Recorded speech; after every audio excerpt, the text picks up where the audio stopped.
Hello and welcome to our last port of call. We're here today in Zeebrugge, also known as Zeebrugge. We do not know still from our last vlog, so please do let us know if you do know. We have arrived here early this morning and we are about to tell you about our day exploring Bruges. Yesterday we had a fantastic day in Rotterdam. We went to a number of the key tourist attractions, and if you haven't watched that video, make sure you check it out because there's some good content in there. Hi, if you're new to our channel, we are Tom and Dom Travel and we release a new cruise related video every single week. So if you haven't done so already, make sure you hit that subscribe button and don't forget to give this video a like. Now, we woke up pretty early this morning as we had an announcement from the captain to say we had arrived here in Zeebrugge and that we would be able to disembark within a few minutes time. Now obviously at that point we were still asleep, but it did mean that we were now awake. We got ourselves ready, headed up to the buffet just to grab a little bit of breakfast, and to our surprise it's the quietest we've seen it. Now it's got to that point in the cruise where we can no longer eat so much, so for breakfast today me and Dom both just went for cereal. Yes, a little bit boring. I had Frosties, Dom had cornflakes with a glass of orange juice, and that was it. We didn't have any trouble getting a seat and we got a beautiful little spot just by the window. Now, following tradition, as we have done the last few days on board, we headed to the aft pool area where we grabbed ourselves 2 flat whites from the bar. Once again, there was nobody else there waiting, so it meant we could get our coffee straight away. Now, the lady who made the coffees today did make them super hot. We're not complaining at all. We thoroughly enjoyed that coffee. While we were outside waiting for our coffees, that's when we realised that the weather was truly horrendous. The rain was pouring down across the deck. It was at this point we realised that it was the first point in the whole cruise that nobody was in the infinity swimming pool. What has happened? Where is everyone? Because normally, no matter the weather, all the pools, all the hot tubs have been pretty busy. Now, even though it was horrific weather outside, we still were determined to make the most of the day, so we headed to the cabin, grabbed our raincoats this time, put our hats in our bag and headed off the ship. This is the second time we've been to Zeebrugge, and we initially made our way there by walking to Zeebrugge Dorf train station and catching the direct train from Zeebrugge Dorf into Bruges. It runs every half hour and we found it really handy and useful. Now unfortunately, because the rain was so bad, even that short period of time, walking from the ship to get onto the free shuttle bus provided by the port and then off the bus into the cruise terminal and out, myself and Tom got absolutely soaked. Here in Zeebrugge they do give you several options of what you can do in the day. You can take a cruise bus to Blankenberg itself, which is the nearest town where you can catch a train if you want to, or explore the town by yourself. You can just take the free shuttle bus to the port entrance, which does literally take you 2 minutes, and then you're free to do what you want to do. Or you can book one of the P&O excursions, which will take you to Bruges for various different activities. Now, what we did opt for was to take that free bus to the port entrance, where initially we had planned to repeat what we had done last time, but due to the weather, as Dom said, being horrific, we spotted opposite the cruise port terminal the Cruise Express option, which does normally have to be booked in advance, but they were offering you the opportunity to pay at the door, so that's exactly what we did. At the cost of €25 per person, we had direct return bus transfers from the cruise port terminal to Bruges itself. The vast majority of passengers on board Iona used the P&O shuttle bus to Blankenberg and then got the train from there into Bruges. P&O charge around about £6 each way to Blankenberg, and then you do have to purchase a train ticket from the station into Bruges. The station in Blankenberg is only small and it can get incredibly busy. So now we've got 2 things on our recommendation list. If you do want to do something that requires probably next to zero effort, is take that Cruise Express shuttle. The buses run every half hour and we got there about 5 to 11, so we were so thankful we didn't have to hang about. We just got on that bus and off we went into Bruges. 30 minutes later, bang, we were there. The bus driver then gave us directions across what she described as the Red Bridge and then headed straight into Bruges itself. It really didn't take very long. After a short little walk, yes, it was still pouring down with rain, but we persevered. We made our way into the centre of Bruges. Now, we were stopped on the way by some of our fellow passengers, so big hello to you if you stopped us, said hello to us. We even had some photos taken, which was very nice to do, so thank you very much. We had a wander around the streets of Bruges. We passed the famous swans, which we mentioned in our previous visit to Bruges. Now, there is a really interesting fact about these swans, and you can find out what it is by watching our MSc Preziosa series.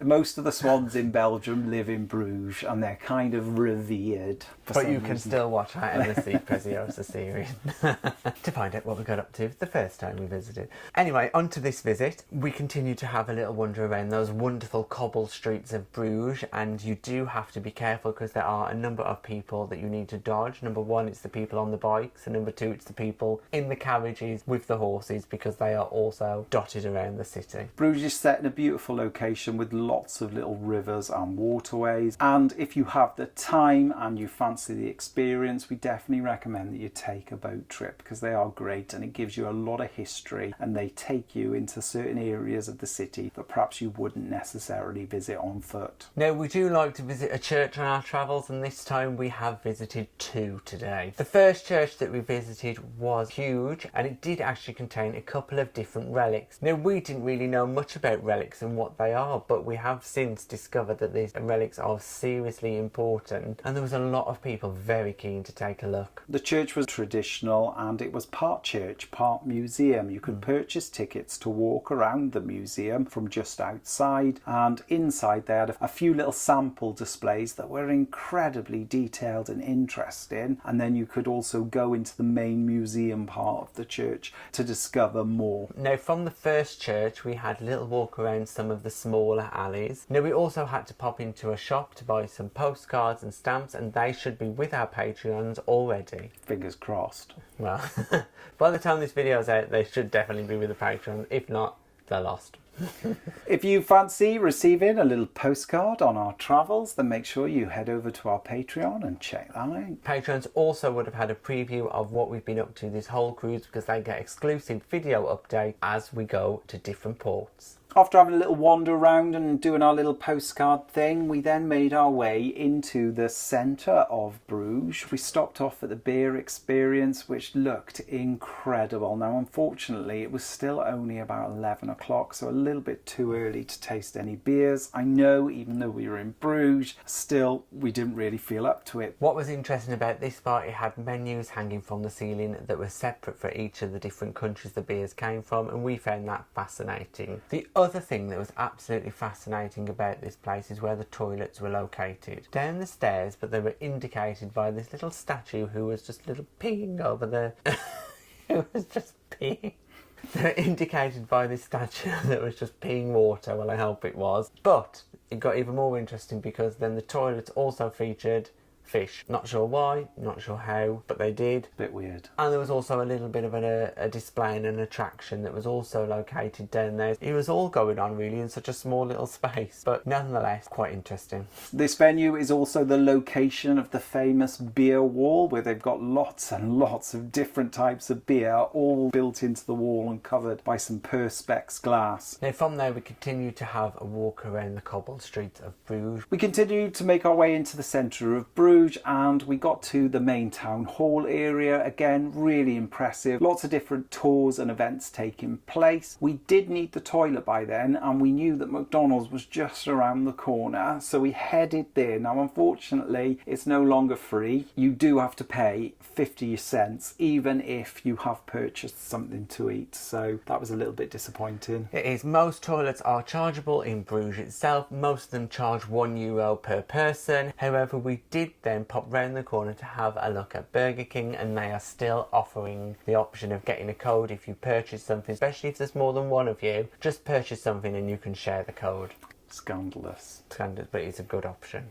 We then decided to make our way from the main town square through the old clock tower towards the Blood of Christ. And by then we were feeling a little bit peckish. We definitely were. So we found ourselves down a little shopping arcade with a fantastic view. So we took a seat there. Luckily it was vacant. And we ordered ourselves a waffle, a coffee, and you had a hot chocolate. And it was superb. The taste of that waffle was amazing, wasn't it? Got to be the best waffle I've ever had. I don't know what they do to them, but they are delicious. It came with some whipped cream. Beautiful. Now, I'm not really a sweet lover. However, I definitely could have eaten more than one. It was also really nice because they gave us 2 Belgian seashell chocolates as well to go with it, and in total that deal cost us €750, so not bad at all, with a wonderful view to sit out and look. So it was quite a little secret we found there. Now, this shopping arcade was located just around the corner from the Blood of Christ. Now, if you haven't been there, this is located in our second church that we visited today. Now, the Blood of Christ is very popular. It's located just up a set of stairs, and it is again one of these relics that we were speaking about earlier. There is a piece of cloth that is meant to have the blood of Christ on it. It is located inside the church itself, and now you have to file past, take your time, take a look at the blood of Christ. You are then given some information about it. It is requested while you are inside the church that silence is maintained at all the time, and it is one of those places that is absolutely spectacular when you're in there. You're not allowed to take any photography or video of the Blood of Christ, and this is the second time that we've visited, and we always find it a little bit emotive in there, don't we? It's very atmospheric and traditional.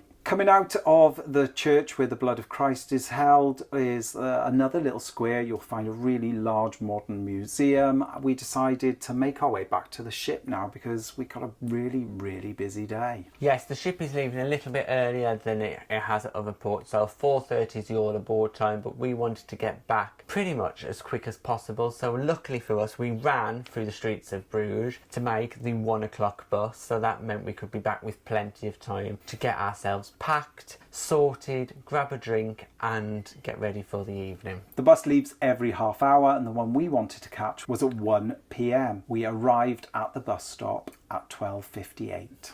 Yeah. 2 minutes to spare. The door on the bus was closed, and we were these people that run and he had to open the bus back up. So I just looked at him and went, no. So luckily he did let us back on. It is around a half an hour transfer time back to the main cruise terminal. Once you get off the Cruise Express bus, you do security in the port, then you jump on the shuttle bus that takes you from the port terminal to the ship. Cruise Express was well organised. We were really thankful that their base is just outside of the cruise terminal, so essentially that bus will pick you up from the terminal and drop you back there. No walking, no messing. Yes, it is a little bit more pricey than getting the train in independently. However, on a day like today where it's just been pouring down with rain, fantastic value and service. Because we'd arrived on the ship in plenty of time, it meant lunch was still open, so this is probably the second time in the whole cruise that we've managed to go to the main dining room for lunch. The rest of the time has pretty much been in the quays or out and about while we've been exploring. So we headed to the main dining room and quickly took a seat. The dining room was quiet. The vast majority of passengers were still off, out and about, exploring. No time at all. We had a lovely little table for 2, and our waiter came up with us and asked us for our orders straight away. Now, I did not go for a starter today, but Dom did. I chose to go for those small little deep fried rice balls with cheese. Very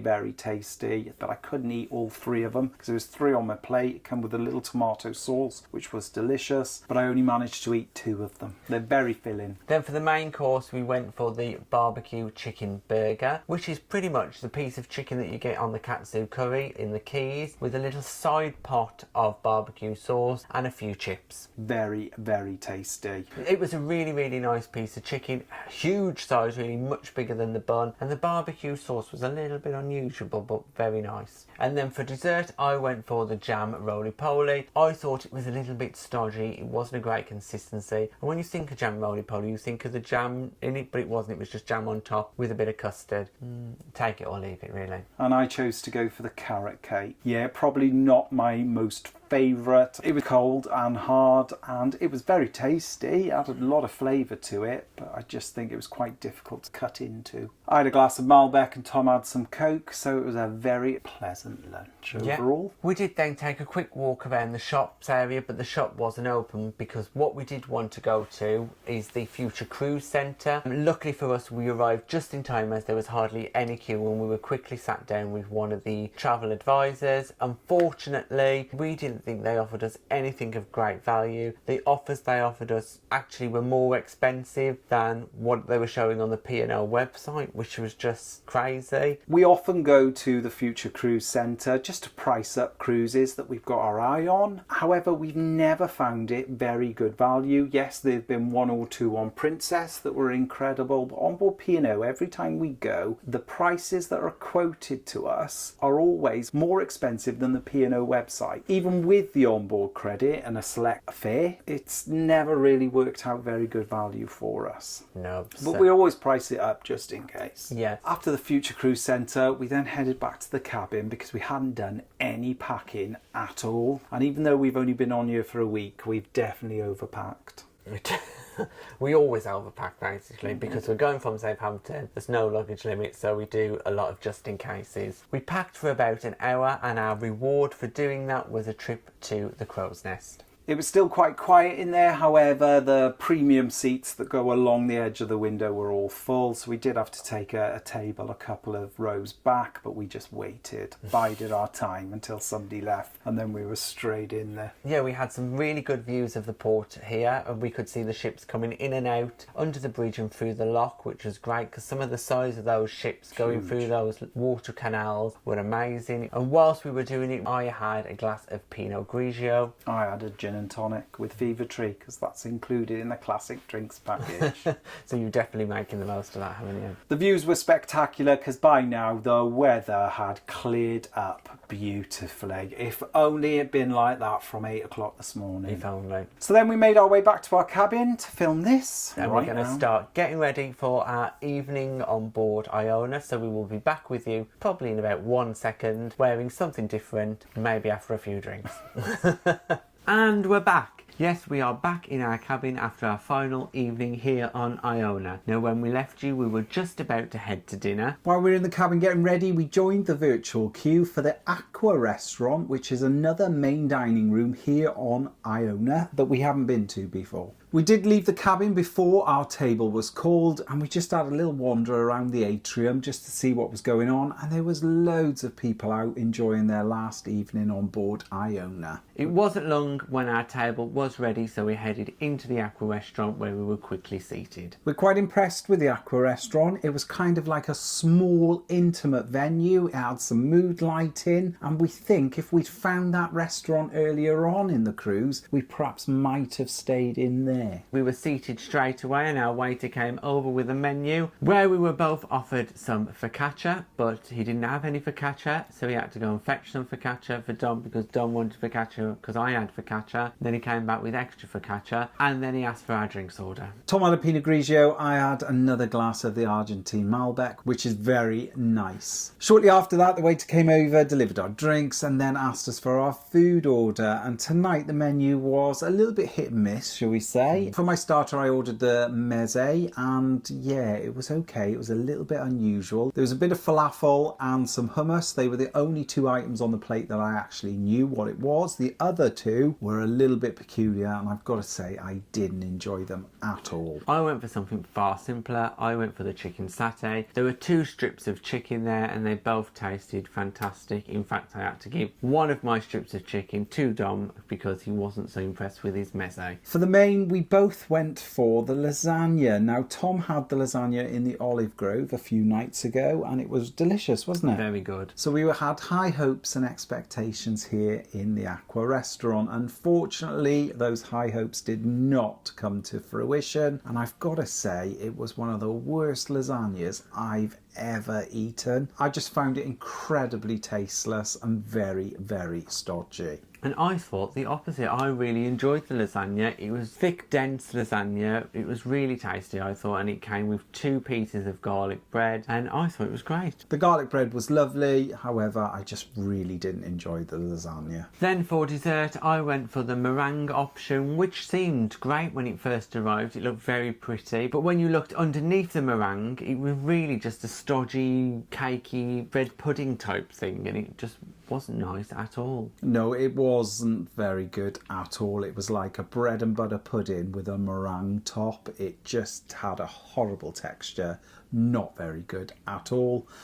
I just went for the cheese board, and yeah, it was okay. It's just a standard P&O cheese board, a couple of crackers and a nice selection of 4 different cheeses. After dinner, we headed up to the Sky Dome where we caught the end of Charlie Blue's set. Now, Charlie Blue is a singer and violinist, and she was really good. She had most of the crowd in the Sky Dome wanting to participate in her set, and the reason why I say most is because some of the crowd in the Sky Dome had actually already started queuing for the next event, which was the silent disco. This was the second silent disco we've had here on Iona, and we thought it was a little bit unusual that they arranged the second for the last night of our cruise. However, the queues for people wanting to take part were huge. They were literally circling around the outside of the Sky Dome. So it probably did make things a little bit difficult for Charlie Blue, but in the end she did a great performance, and we would have taken part in the start of the silent disco, but because the queue was so long we thought we would not have time to join in, but we'll be coming back later on in the evening. We stayed for the beginning of the silent disco, and then we made our way downstairs to the clubhouse where we grabbed ourselves a drink while Pulse was playing. Again, they are incredibly talented. The clubhouse was a little bit quiet. We didn't struggle to find any seats, and I think that's because the vast majority of people that were out and about were upstairs in the Sky Dome. We didn't stay in there long though, because we wanted to catch the main theatre production show this evening, so we made our way across the ship, where we passed through the atrium, and in the atrium there was another performance going on. Now, he hadn't seen any of the atrium performances during our cruise, but we had heard about them, so we thought it was lucky that we caught one. It was a very abstract performance and we weren't completely sure what was going on, but nevertheless it looked quite interesting. We got into the main theatre around about 10:20 and the show started at 10:30. We were really surprised because this is a headliner's production show and we were expecting it to be a little bit busy and chaotic. However, there were plenty of seats available and we got quite a nice little spot. But it is the last night of the cruise, so maybe people had gone to bed early or they were upstairs taking part in the silent disco. Now, the show Sky's the Limit centred around a story that was quite hard to put together. At the start it started off with a flight crew, and I think during the flight they visited the USA, China and London. They did visit those 3 countries along the way for some reason, although I'm not sure why. It was an unusual show, however the performance, the songs, the dancing, the routines and even the sets were incredible. When the plane lifted out of the stage, my mouth just was open because I've never seen anything like that before. It was incredible. Yeah, they did make full use of a lot of props on the stage. They had treadmills going at one point, they had Chinese dragons, they even had a London taxi. Overall, even though the show was quite hard to piece the sections together, I did actually enjoy it and I would recommend you go and see it because it was just a little bit of fun. After the show had finished, we then headed to the Sky Dome to rejoin the silent disco that we left off earlier. This time it was much quieter than we had seen earlier, so it was no trouble to get some headphones. We had a couple of drinks in the Sky Dome, grabbed ourselves a couple of headphones and just had a little bit of a boogie on the dance floor. Even though it was really quiet compared to what it was earlier, it was still a really enjoyable experience and it did have a great atmosphere. Now, the silent disco went on until midnight, which was perfect timing for us because at 12:15 we had the 7:10 club booked and it was a 90s theme tonight, so we quickly headed back down to the atrium and into the 7:10 club. This is the second time we've been to the 7:10 club, and although we have always pre-booked on the app, nobody has ever checked us in for these 12:15 performances. So we're thinking that either the 12:15 performances are quiet enough to not have anyone checking in, or it's just a bit more of a relaxed approach to letting people in and out of the 710 Club. We aren't sure. So I think a lot of people might have booked and not turned up for those 12:15 shows. Yeah. So if you are interested in going to the 710 and you haven't quite made a reservation, try your luck at the 12:15 performance. You never know. Now, the performance itself was absolutely fantastic. Me and Dom ended up sitting in the front row. That's not a problem. It's not an interactive show at all, so we do not mind doing that, and it's fascinating to watch all the different band members play. Yes, they did perform a good variety of 90s songs and ended up with a Bob Dylan song, and we absolutely loved it. It was a great performance and we enjoyed every single song that they sang. While we were in the 710 Club, we ordered ourselves 2 glasses of wine. Dom went for the Gary Barlow Red and I went for the Gary Barlow White, and they are really nice wines, to be fair. You can only get these wines in the 710 Club, and they are included in both the classic and deluxe drinks package, which is absolutely fantastic. Then, as the 710 Club finished about 1 AM, we quickly headed up to the Lightlight Buffet, where we grabbed a few snacks and that all-important hot chocolate. Unfortunately, the selection in there this evening was again really limited. We did find some pizza. It was a little bit dry. There were also a number of sandwiches, but they were tuna or smoked trout. There were some chicken drumsticks and your fries, as well as your cheese and crackers. So I just went for some chips and some cheese and crackers to keep me going.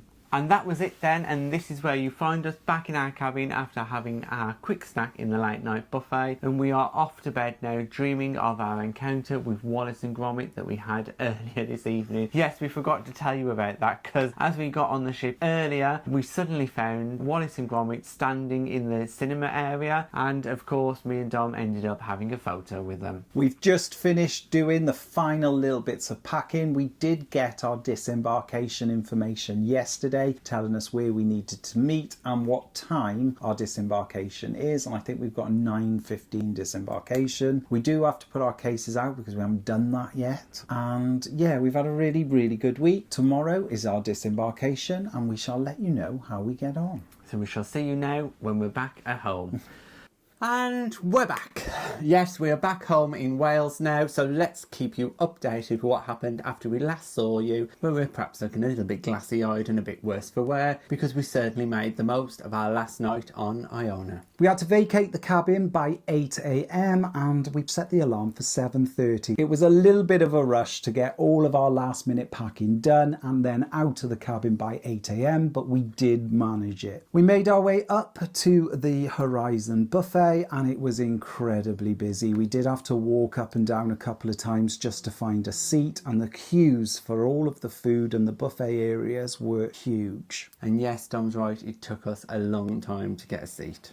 Fortunately, we did find one right by the window. We grabbed ourselves a couple of juices and some cereal and sat there and enjoyed our final breakfast on Iona. After breakfast, we then headed to the aft of the ship. No coffees today, unfortunately, because on P&O, the drinks package is not available on the last day when you're taking European cruises. Sometimes it is a little bit different in the Caribbean, but here on Iona in Northern Europe, no drinks package allowed on disembarkation day. We had a little wander around on the open deck just to get in our final views of Iona, and then we decided to make our way down to the gangway to disembark. When we exited the lift, we were met with a huge queue. It started off in the atrium and it snaked all the way through past Anderson's down towards the main dining rooms. The staff on board had sectioned areas off to prevent people from pushing in, which I think is fantastic. Everybody, please wait your turn. Yeah, but that did mean there was quite a big queue. There was also a queue on the opposite side of the atrium that snaked round past the Limelight Club, but me and Dom then just decided to join that queue. To be fair, it was continually moving, so it took us about 20 minutes to reach the security point where we could get off the ship. And then we were straight on the gangway down to collect our luggage, which was there waiting for us. We picked them up, made our way to the taxi rank. Now, when you arrive in the baggage hall, luggage is sectioned off by deck number, so it meant even though it did look like a huge amount of suitcases there waiting, it was pretty easy to find.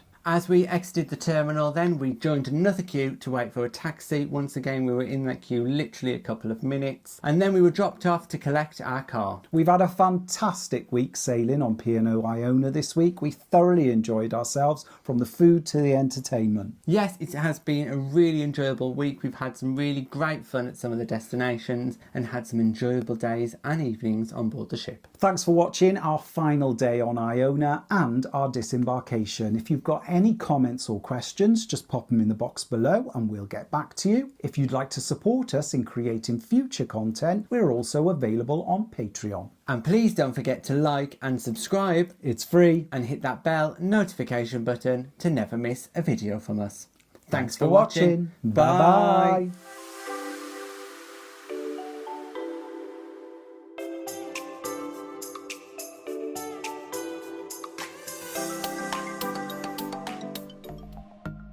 Thanks for watching. We've got lots more content available on our YouTube channel, so press that subscribe button.